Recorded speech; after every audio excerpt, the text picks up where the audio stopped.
Are we buddies? Say, hey. Blow. A kiss. Hi there, how are you doing? My name is Aline, and today I want to talk about something really cool, okay? Yeah, I want to bring you an inspiring insight today. Let's put it that way. Okay, so I worked for a long time as a salaried employee, and I always had it in my mind that when I had my own family, I wanted to really experience family moments because I never had that as a child, you know?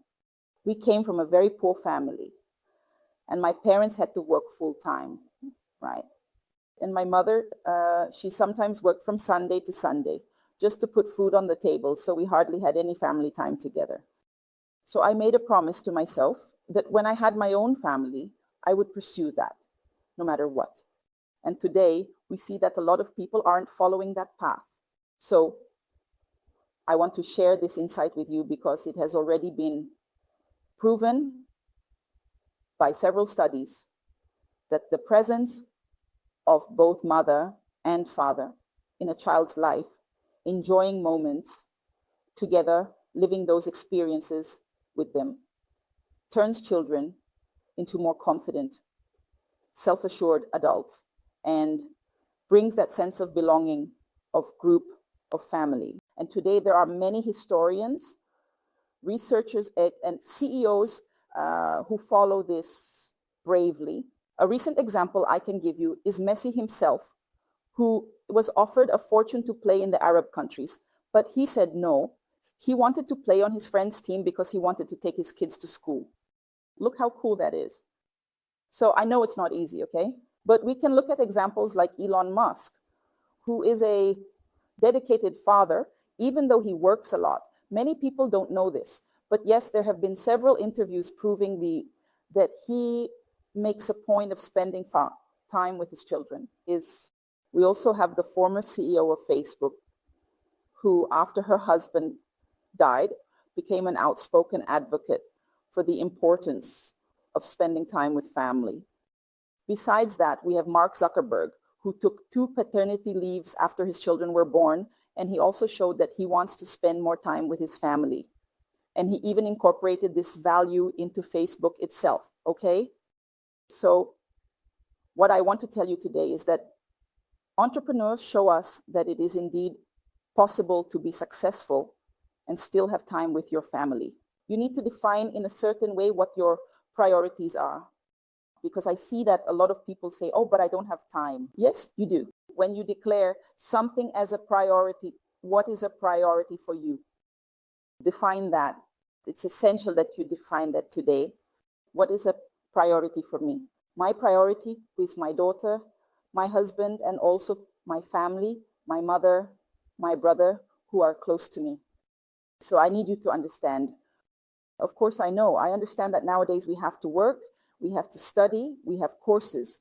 Life is busy in itself, but from the moment you establish this is a priority and I won't give it up, it starts to become, how can I put it, a routine. I established as a routine today that my daughter would study for half the day.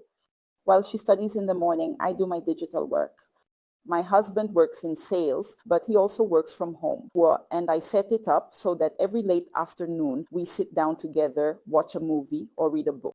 I'm going to spend at least an hour with her, sitting down, focused on her. Shall we play with dolls? What are we going to play? What do you want to do? Tell mommy. So I think it's really essential. I would even say it's not just essential. It's vital for our children's mental health that we focus on this, while focus on what really matters. Sometimes taking a family trip, sometimes just doing a simple family outing. Oh, but I don't have money to travel. That's okay. There are plenty of free parks where you can take some bread and cheese, grab some juice from your house, put it in a cooler bag, sit in the park with your child, and spread out a little blanket. Let's have a picnic. And I guarantee you, children value moments and your presence much more than money. Understand this. You could give Helena 1,000,000 rees, and she might still prefer to play with a cardboard box.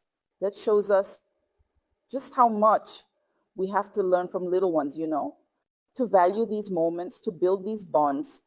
I remember once, it's a very painful memory for me, but I promised that my daughter would never go through that.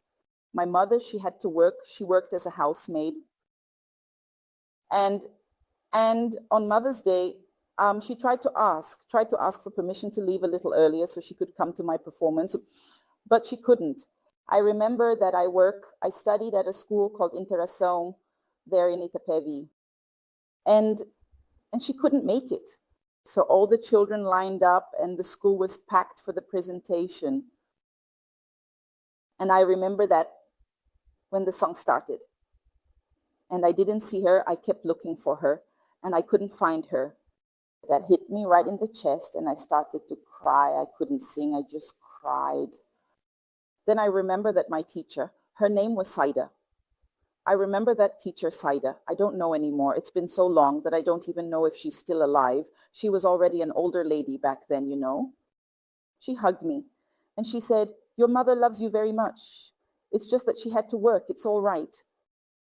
And that stayed with me very strongly.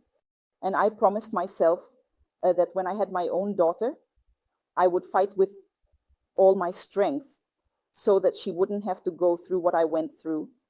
I know it wasn't my mother's choice. She wanted to be with me at that moment, but the situation we were living in didn't allow that moment for her or for me.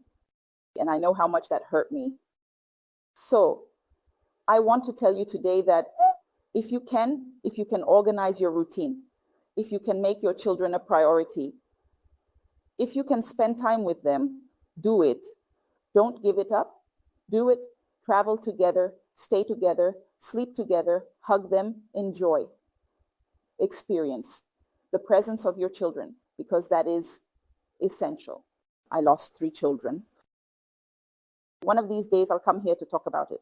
I had 3 miscarriages, right? So to me, they are 3 children. And Helena, she is my greatest treasure. And I experience her to the fullest.